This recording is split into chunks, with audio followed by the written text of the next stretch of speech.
చీరాలలో ఒక ఘరానా మోసం వెలుగులోనికి వచ్చింది. స్థానిక శ్రీహర్ష జ్యువెలరీ వర్క్ షాప్ నిర్వాహకుడు బిట్రా రాఘవేంద్రరావు బంగారం నగదుతో పరారవటంతో కస్టమర్లు కంగుతిన్నారు. దీంతో షాప్ ఎదుట బాధితులు ఆందోళనకు దిగారు. పరారైన యజమాని రాఘవేంద్రరావును అరెస్టు చేసి తమకు న్యాయం చేయాల్సిందిగా వారంతా డిమాండ్ చేస్తున్నారు. కొన్నాళ్లుగా గోల్డ్ వ్యాపారం చేస్తున్న రాఘవేంద్రరావు ఎంతో మంది ప్రజలను నమ్మించి మోసం చేసి పెద్ద ఎత్తున బంగారం నగదును సేకరించారని కూడా ఆరోపించారు. ఇక అతని మాటలు విని మరికొంతమంది బంగారు నగలు తయారు చేయించుకోవటానికి కూడా తమ వద్ద ఉన్న బంగారాన్ని అప్పగించారని, మరికొంతమంది కొత్త నగల కోసం లక్షల రూపాయలు ముందస్తుగానే చెల్లించారని, ఇంకొంతమంది బంగారాన్ని తాకట్టు పెట్టడం జరిగిందని అన్నారు. 4 రోజులుగా ఇంటికి షాపుకు తాళం వేసి ఉండటం, ఫోన్ స్విచ్ ఆఫ్ రావడంతో బాధితులు లబోదిబోమంటూ విలపిస్తున్నారు. మోసపోయామని గ్రహించి చీరాల 1 టౌన్ పోలీస్ స్టేషన్లో ఫిర్యాదు చేశారు బాధితులు. బంగారం నగదు కలిపి కోట్లలో ఉంటుందని లెక్కలు గట్టారు. మోసపోయిన వారిలో బాపట్ల, ప్రకాశం, గుంటూరు, విజయవాడ జిల్లాల వారు కూడా ఉన్నారు.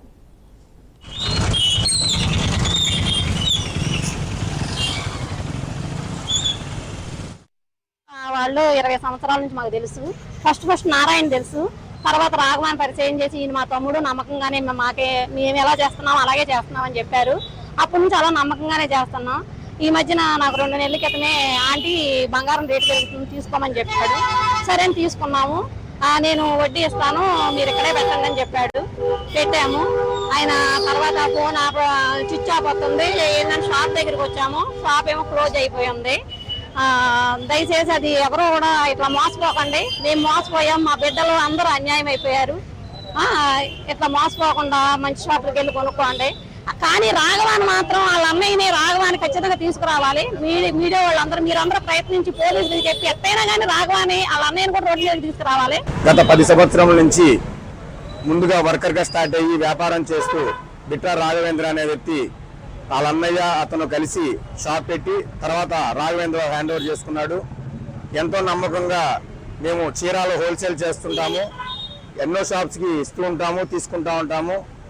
అదేవిధంగా ఎప్పుడు ఇచ్చే విధంగానే సరుకు కూడా ఇవ్వడం జరిగింది.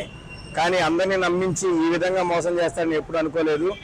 దాదాపు 10 కేజీల పైచిలకు బంగారాన్ని ఎత్తుకెళ్లాడనే ఒక ఆరోపణ జరుగుతుంది.